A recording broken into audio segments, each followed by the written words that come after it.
Hey, this is Solid Snake, and you're listening to Droids Canada. So, pay some damn attention.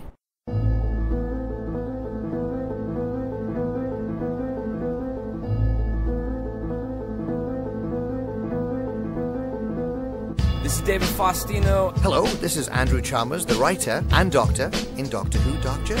This is Dr. Steve-O. Everybody, this is the Governator. This is Inspector Gadget. Hey, what's cracking, y'all? It's your boy J-Rock. Good evening, folks. This is James Duval. This is Jeremy Taggart. This is Kim Possible. I'm Chris Holden-Reed. Hey, this is Pat Mastroianni from Degrassi.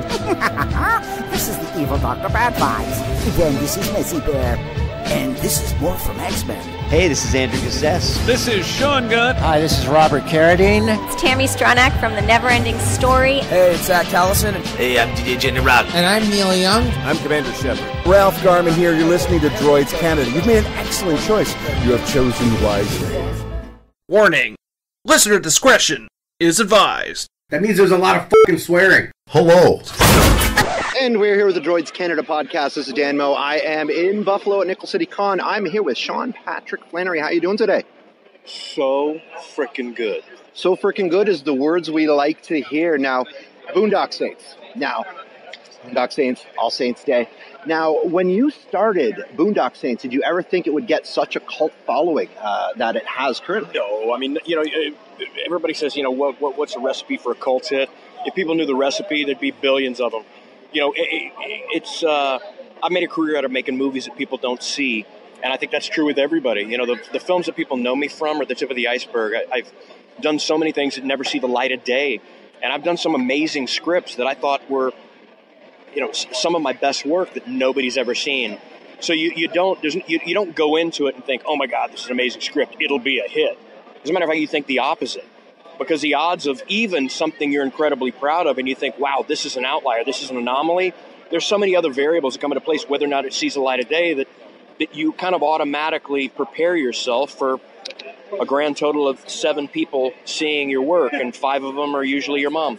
Now, is there a certain project that you did work on, which is one that you think, maybe not as many people saw this, but this is one that I am massively proud of? Oh, yeah. I mean, oddly enough, there's plenty of them, but one specifically is End of the Fire, a film I did a while back, closely tied to 9/11, and I thought it was an amazing film.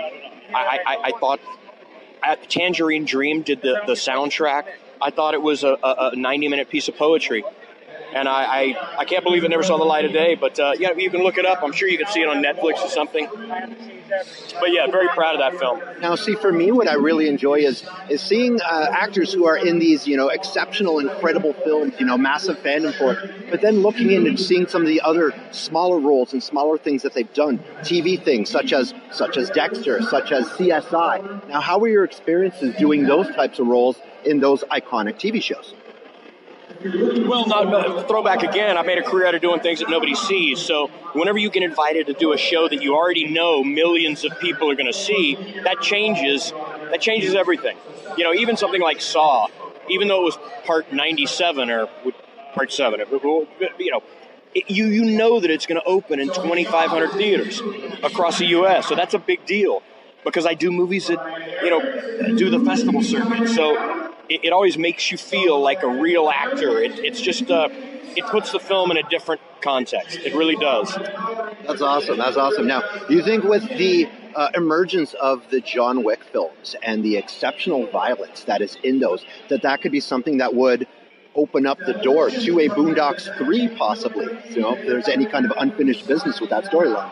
I don't think John Wick has anything to do with it, no. But, there's everybody, the studio included, has been wanting to make Boondock 3 for a long time.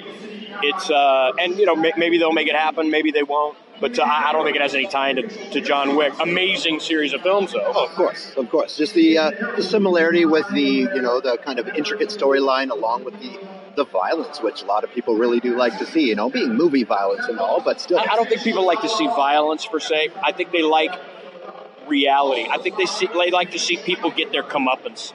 You know what I mean? And the same thing with John Wick. I don't think it has to do with anything, just violence for violence sake. It's violence directed towards the right people. And people also like to see bringing a rope. You gotta have it, don't you? You gotta have the rope. Now, Gotta fucking have it. I could ask you one last question now. Lay it on me. What would be the next project that you are working on? I'm doing a film in Petaluma, California, starting in about a month, and it's tentatively titled A Shot Away. And it's about martial arts, oddly enough, and it's a passion project of mine, and I look forward to doing it. I understand. You are a black belt. Correct, yes. Very nice. Well, so it'll be close to home for me. Oh, beautiful. Well, I thank you very, very much for your time. Have a great time here at Buffalo Nickel City Con. Thank you, brother.